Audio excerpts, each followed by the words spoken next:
नमस्कार दोस्तों। पिछले कुछ दिनों से हम लोग एक श्रृंखला चला रहे हैं, द हिंदू क्या और क्यों पढ़ें। यह खासकर उन बच्चों के लिए जो घर से तैयारी करना चाहते हैं या वो बच्चे जो कहीं कोचिंग कर भी रहे हैं और उन्हें करंट अफेयर्स नहीं पढ़ाया जाता है। करंट अफेयर्स पढ़ाया भी जाता है तो कुछ आर्टिकल्स पढ़ा दिए जाते हैं, एक या दो आर्टिकल्स, उन्हीं में बातों को घुमाया जाता है और उन्हीं चीज़ों को। पर आपने देखा होगा कि यूपीएससी एग्जामिनेशन जो प्री हो, मेंस हो, है ना, वो डाइवर्सिफाई हो गया है और चीज़ों को बहुत गहरे या अलग तरीके से सोचने पे मजबूर करता है। तो हमें एक नियमितता रखनी होगी अपने अभ्यास में कि हम रोज अखबार तो जरूर पढ़ें, और इसी कड़ी में आज 9 जुलाई को हमें क्या पढ़ना चाहिए और क्या नहीं पढ़ना चाहिए, इसी पे चर्चा करेंगे। ठीक है, तो शुरू करते हैं।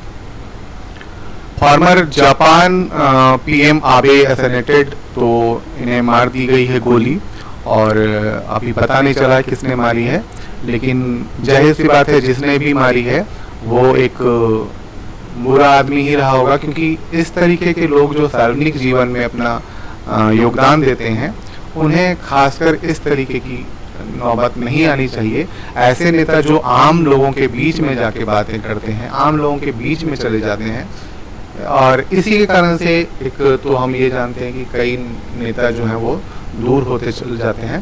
तो ये बहुत बुरा हुआ और इसकी भर्त्सना जितनी भी की जाए कम है। ठीक है, इसके बाद जो हम आगे हमारा और है, तो और हम फिर पेज नंबर 6 पे है और उसी पे हम बात करते हैं कि अगली न्यूज जो है, beating the heat, India must include financial incentives for adoption effective cooling plants, है ना। तो जब हम क्या बोलते हैं, आप लोगों ने देखा होगा कि अभी जो टेम्परेचर जो हाई हो रहा है, बहुत ज़्यादा बढ़ रहा है। जैसे हम लोगों ने कल ही पढ़ा है कि मानसून में ही मतलब इतना ज़्यादा मानसून जब हमें बारिश ठंड पहुंचाती या राहत देती गर्मी से, वो भी इतना टेम्परेचर जो बहुत हाई है, औसत से बहुत ज़्यादा है। तो उनको रोकने के लिए क्या क्या किए जाने चाहिए, क्या उपाय किए जाने चाहिए, इसी के बारे में बात की गई है। तो आप ये देख लें। इसके बाद ये plan that is much more than just planting tree, है ना। तो a plan that is much more than just planting tree, हम एक प्लांट करते हैं ट्री को और एक ट्री को काट देते हैं, इस तरीके की चीज़ें। और एम्प्लॉयमेंट गारंटी मतलब मनरेगा में किस तरीके से बात की जाती है या क्या किया जाता है, और कितना जो एरिया हम, जैसे क्या होता है कि हम एक जंगल काट रहे हैं और फिर हम उसमें प्लांटेशन कर रहे हैं, तो दोनों में अंतर होता है। प्लांटेशन कर रहे हैं और प्राकृतिक जंगल, दोनों में अंतर होता है।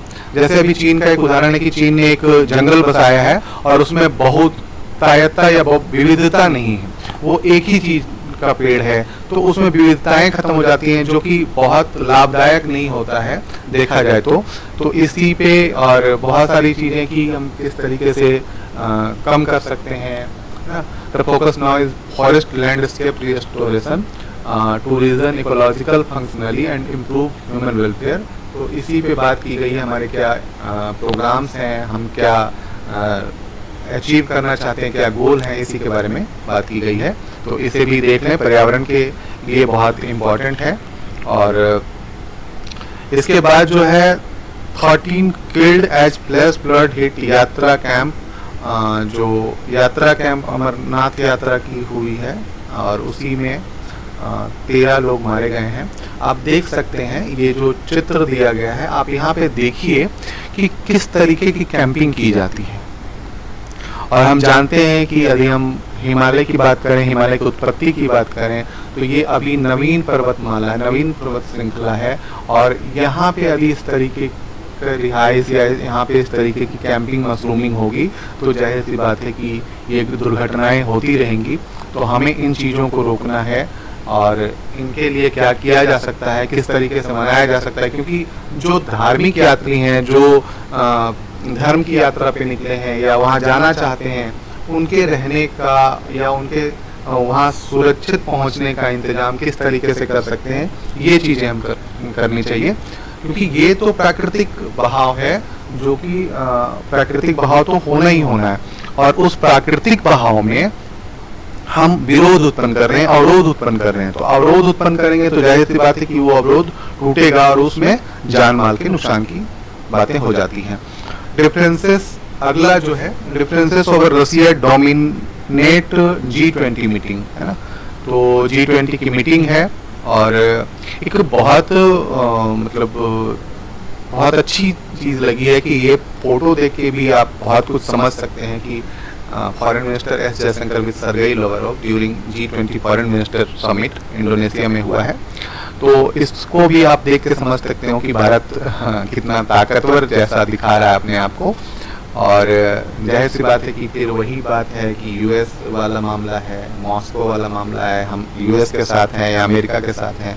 भारत किस तरीके से अपने आप को बैलेंस कर रहा है। अभी जो G20 की अध्यक्षता है वो इंडोनेशिया के पास है, उसके बाद अगला जो है वो भारत के पास आएगा।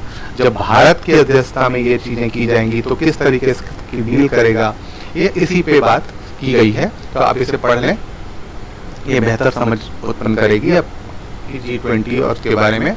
और इसके बाद जो है how Shinzo Abe restored Japan's global standing, और इन्हीं के कार्यों के बारे में एक लिस्ट दी गई है। तो इसे आप देखें। और सॉरी, उसके पहले defence export touch 13,000 crore official, page 10 पे है। और पेज 10 में आप देखें कि ये जो डिफेंस एक्सपोर्ट, हमारा जो रक्षा निर्यात है वो भी 13,000 करोड़ पहुंच गया है। तो ये बहुत बड़ा मामला है। जैसे अंतरिक्ष में भारत के कदम एक बार पूछा गया था ऐसे में, और इस बार में भी रक्षा क्षेत्र में जैसे हम वियतनाम से कोलिशन कर रहे हैं या किन किन क्षेत्रों से कोलिशन कर रहे हैं, और उनमें हम 13,000 करोड़ टच कर रहे हैं। तो ये चीज़ें बहुत मायने रखती हैं। हम इसमें हमारी संभावनाएं कहाँ कहाँ तक है और क्या क्या हम कर सकते हैं, इसके बारे में आप जान लीजिए।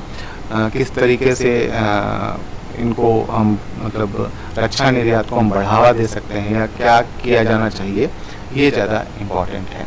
और इस क्षेत्र में संभावनाएं जो है वो प्राइवेट सेक्टर्स में है या गवर्नमेंट सेक्टर्स के लिए बहुत ज़्यादा है, इसके बारे में भी जान लीजिएगा थोड़ा सा। तो ये महत्वपूर्ण है। ये मे बी मेंस के क्वेश्चंस और एसए में भी क्वेश्चन पूछा जा सके, घुमा फिरा के पूछेगा, लेकिन आप जानेंगे तो आसानी से कर पाएंगे। इसके बाद जो है how Shinzo Abe restored Japan's global standing, है ना। एक टाइमलाइन दी गई है कि किस तरीके से आबे का जन्म हुआ और किस तरीके से वो उनकी यात्रा रही और क्या क्या किया उन्होंने, इसके बारे में। तो एक छोटा सा समरी है और इसे आप देख लीजिएगा। भारत के साथ किस तरीके के संबंध हैं ये जरूर देख लीजिएगा। पेज नंबर 9 में है, तो आप उसे ज़रूर पढ़ लीजिएगा, तो ये क्लियर हो जाएगा। इसके बाद जो है DCS Q1 प्रॉफिट्स राइजेस 5.2%, है ना। तो IT कंसल्टेंसी सर्विसेज है, टाटा कंसल्टेंसी सर्विसेज, तो इसका जो प्रॉफिट है 5.2 बढ़ चुका है। तो ये देखना है कि जो कंपनियां हैं वो किस प्रकार से अपनी प्रॉफिट गेन कर रही हैं। कोविड के टाइम में जहाँ पे सब लोग घाटे में चल रहे हैं, उस समय ये गेन करना अच्छी बात है। और TCS एक बहुत बड़ी कंपनी है, बिगेस्ट कंपनी यहाँ पे कह सकते हैं, जायंट कंपनी कह सकते हो भारत की। तो वो 5.2% कमाती है, तो ये बहुत बड़ा उछाल है और ये संभावनाएं दर्शाता है कि इस क्षेत्र में बहुत सारे अपॉर्चुनिटी अभी भी है। तो ये आप देख लीजिएगा, ठीक है। बाकी कुछ आज वैसा पढ़ने का है नहीं, तो समाप्त करता हूँ। धन्यवाद।